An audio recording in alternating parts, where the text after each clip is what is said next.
Hello guys, so my camera's on cinematic mode. I don't know if that's better. I don't know. I feel like it looks a bit weird. I don't know.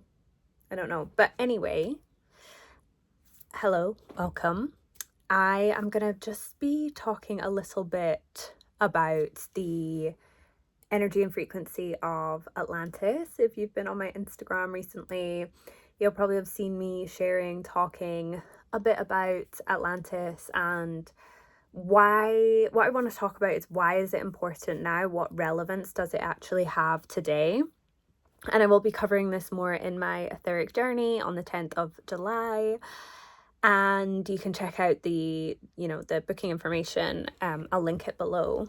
But I just wanted to share a little bit about that just now and also give a little Atlantean frequency transmission just for you to bump your field up against if you feel called, and just bring it in and just really tune into what that energy, what that dimension, what that space actually feels like. And the reason why Atlantis is so important, so crucial to our understanding and to our perception of the world today is because it holds a transmission, it holds a frequency of how we used to operate in the world, which was deeply telepathic, which was this merger. Everything we experienced, we would merge our consciousness with in a way that we don't really get to experience in the same way here right now, because the earth was vibrating at such a different frequency. Our human bodies were different, they felt different, they were more spiritualized, they were less matter, whereas now we operate in such a level of density compared to places like Lemuria and Atlantis, those ancient civilizations which hold those deep frequency codexes that we can tune into and tap into.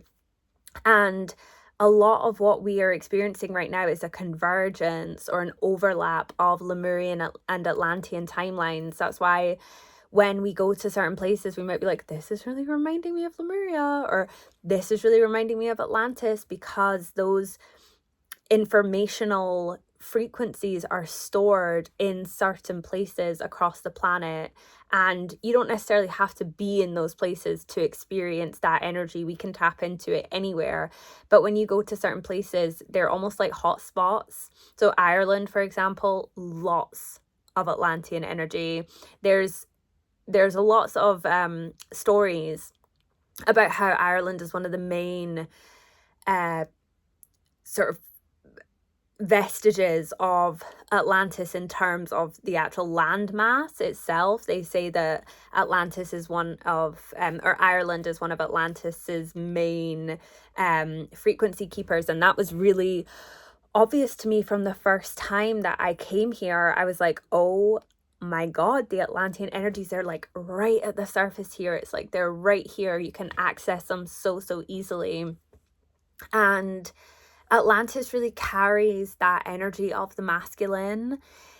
Lemuria is much more feminine. It was the age of the priestess. It was all about the feminine essence. It was matriarchal. Women were seen to be the sort of priestess class. They were the feminine mysteries, were what was honored and what was venerated and what was sort of placed above everything else. Whereas Atlantis, it was much more about the masculine. And what we see about all prior epochs is that they move in an arc. So there will be a golden age, there will be a high point, there will be this peak of almost like a climax of that energy, of that frequency, and then we'll start to see the descent again. So it is this movement of ascension and descension of consciousness, but all of it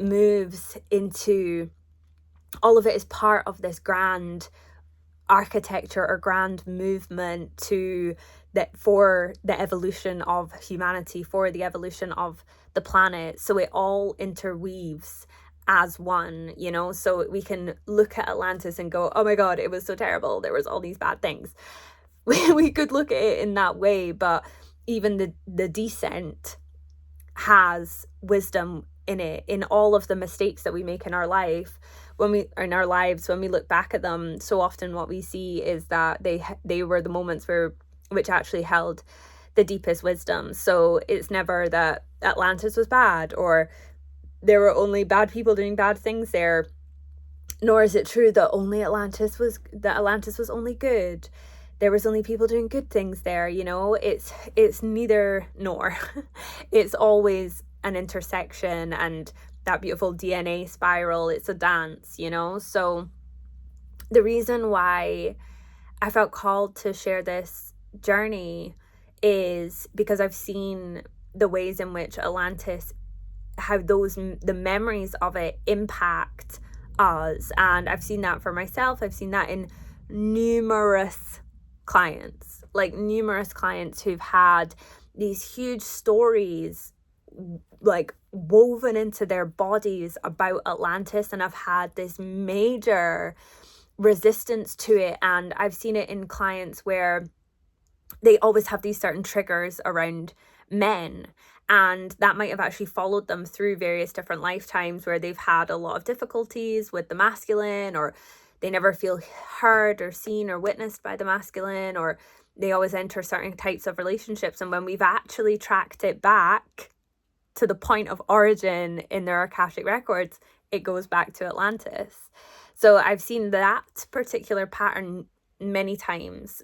Much like sisterhood wounds are often tracked back to Lemuria, often wounds with the masculine are connected with Atlantis, because they hold up these beautiful archetypal forms of Atlantis being the masculine and Lemuria being the feminine. They're these perfect archetypal representations of what happens when you allow a certain energy just to come into full manifestation. So with Lemuria, it was all about the womb. It was all about the feeling, and this just everything was felt so deeply, because that is the feminine way. It's of the body, it's deep in the body. It's the descent of Venus, the descent of Inanna. Whereas with Atlantis, it was much more about the mind and the development of the mind, because the mind is a masculine faculty, whereas the body, the feeling, the senses are of a more feminine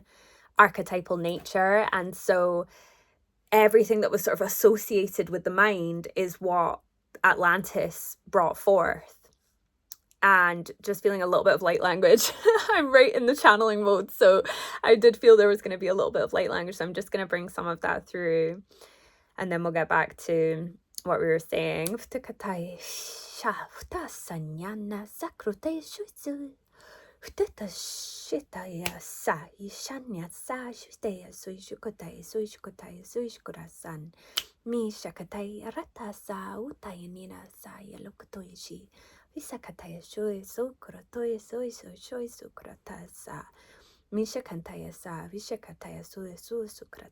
Yeah. And what they're saying as well is so much of Atlantis was about the golden spiral of consciousness. It was about this particular evolutionary vortex that was centered around the third eye, that was centered around the masculine impulse. And that's where so much of our telepathic senses come from. That's where those very cosmic kinds of ways of communicating and merging with other forms come in. And that's a really key part of Atlantean culture, was the merging with other forms. So what would happen is, if you were connecting with a flower, it's like you would tune in telepathically, and you would merge with that flower. You would become its essence, and you would read its cosmic blueprint and be able to pull that all the way through your field. And whereas if we contrast that with Lemuria, it's like you were pulling it all the way through your body. And with Atlantis, it being an evolution of Lemuria, it's like we come up from the body, we come up into the mind, and we're able to blend all of those psychic receptivities and faculties together into this beautiful evolution. And so one of the things that we used to see a lot in Atlantis was this murder, but also what happened throughout those ages, throughout that epoch, is that everything was starting to become materialized. So it was coming out of the mind and it was coming into matter, into the physical reality. And so the ways that we would work with these etheric technologies, these very cosmic etheric technologies, it's like we were trying to build them in the physical reality. And that's where this association with Atlantis and these higher forms of technology come from, because you can have technologies which are spiritualized, which are born of ether rather than matter. And the tricky part comes when we try and blend those together, when we try and bring spirit and matter together into this form. And we know that because how hard can it be sometimes when you're in a state of fear, you're in that lower vibration? Is it to connect with your higher self? That's this dance that we're always being initiated through, this convergence of spirit, within this meeting of matter. And so when we were trying to bring through these technologies, and I shouldn't necessarily say I say we as humanity, but ultimately it was very specific soul groups that are still active on the planet just now. It was very specific soul groups that were trying to bring these forms through, and that is what ultimately led to the destruction of Atlantis. That's what is ultimately what led to its fall. And so not only was this merger happening with technologies, it was also happening in various different types of experimentations with other types of beings. And this is where we get all of these mythologies and lore around Manticore, around Chimera. And I've actually had many, many visions. And it first started through the dream world. I started having these very vivid dreams of Atlantis, of beings in cages and experimentations happening where they were trying to splice DNA together to create different types of hybrids, different types of beings. And these types of experimentations still go on today. We still see scientists trying to bring this through, trying to play God, essentially. And so this is one of the reasons why Atlantis is so important for today, of why it's so important to understand that really crucial part of our history, and to understand why it's coming through right now, why we're being asked to reconcile with our own Atlantean karma. Because if you were incarnated on the planet at that time, you probably have something there. Maybe you don't have a big clear up to do. Some people do. I have clients who come to me and I'm like, oh wow, there's a lot there that needs to shift. But that's not always the case. But often we'll have left keys or pieces of information which are useful to us in one way or another, which have insights, which have gifts, which have different levels of awareness. And when I feel into the group field of people who are called to come to this particular journey, it's a lot around the throat. A lot around the throat, a lot around ways that we haven't been able to use our voices. And then we've seen particular destructions happening. We've seen particular things falling, particular structures. And that is part of a lot of the Atlantean trauma. Is we saw this happening. We saw people trying to take certain power over others and we didn't do anything. And so it's like this sense of helplessness, this sense of like, oh my God, I could have done something to help prevent this and I didn't. And so we can see so many echoes of that in just a myriad of ways, right? In our current reality right now, and everything that is happening with AI, that's happening with the technocrats and their war machines, all of this is a similar, it's thematically, it's the same. Even if it doesn't look the exact same, the themes are the exact same. Masculine power taken too far. What happens when the masculine goes unchecked? And that becomes everything is so hyper externalized, everything is so out of the body, and not in a in a good way. Everything is so disconnected from the womb, from the earth, from the mother, and it's all about conquest, it's all about conquering, it's all about colonization, rather than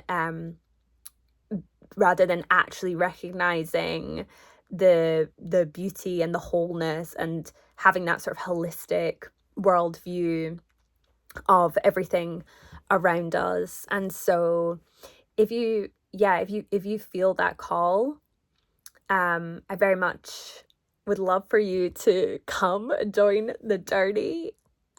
I'm really excited for it. I've been receiving so much energetically around this for the last little while, and I keep feeling the throat. So if you're watching this video and you're getting this like thing in your throat, then possibly there's something that is being asked of you, or invited of you to clear around that.